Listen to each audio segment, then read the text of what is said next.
काय सांगाल? फुले शाहू आंबेडकर कार्यकर्ते आज आपल्याकडे जे अधिकारी गंभीर विषयासाठी आपल्याकडे नवीन आलेले होते पण आलेले होते दर्शक आले त्यांनी काल बघितलं ते स्वतःही म्हटलं की बाबा अशा प्रकारचा प्रकल्प गरीब झोपडपट्टी वासियांना पक्के मुंबईमध्ये जर कुठे नाही आणि आम्ही पण बघितलं की मुंबईमध्ये या प्रकारचं कुठेही एवढं निकृष्ट दर्जाचं बांधकाम पण हे आपल्याला सुधारता येऊ शकते, आपल्याला करता येऊ शकतं, आपण चांगल्या पद्धतीने काम पण करू शकतो. फक्त आपली एकजूट हवी.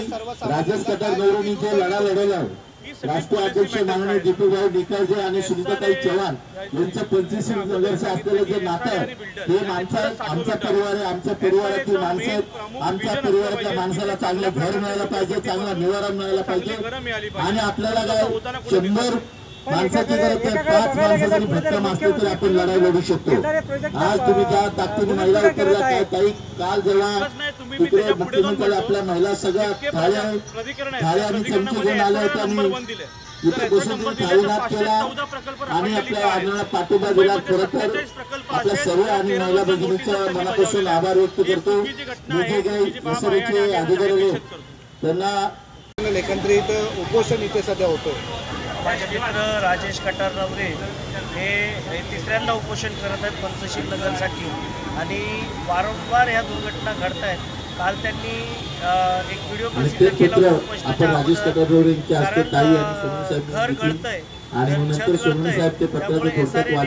बिल्डरने किती निकृष्ट दर्जाचं काम केलेलं आहे हे आपल्याला दिसून आलेलं आहे. त्यामुळे ही उपोषणाची वेळ आली. एकंदरीत अशा प्रकारे मी सोनवणे साहेबांना विनंती करतो आपण पत्र वाचा लोकांना आणि आपल्या पत्र वाचून ऐका. दर्जाचे घर आज लोकांना भेटतात. लोक बोलतात आमची झोपडपट्टीच बरी. प्रश्न तसाच आहे, झोपडपट्टी बरी आहे कारण झोपडपट्टीमध्ये सगळ्या सुविधा व्यवस्थित मिळाल्या जातात आणि आपण स्वतः बघतो की झोपडपट्टी घर हे बिल्डिंग मध्ये गेलं पाहिजे आणि चांगल्या सुखसुविधा अजून आमचं आरोग्य आणि शिक्षण आमचे राहणीमान चांगलं सुधारेल ह्या दृष्टिकोनातून लोक स्वप्न बघतात. पण प्रामुख्याने या ठिकाणी असे आम्हाला दुर्भाग्य आमचं आम्ही समजतो. जर आम्ही कुलाब्याला राहिला असतो, मलाबार हिलला राहिला असतो तर आम्हाला चांगल्या दर्जाचे घर मिळाले असते.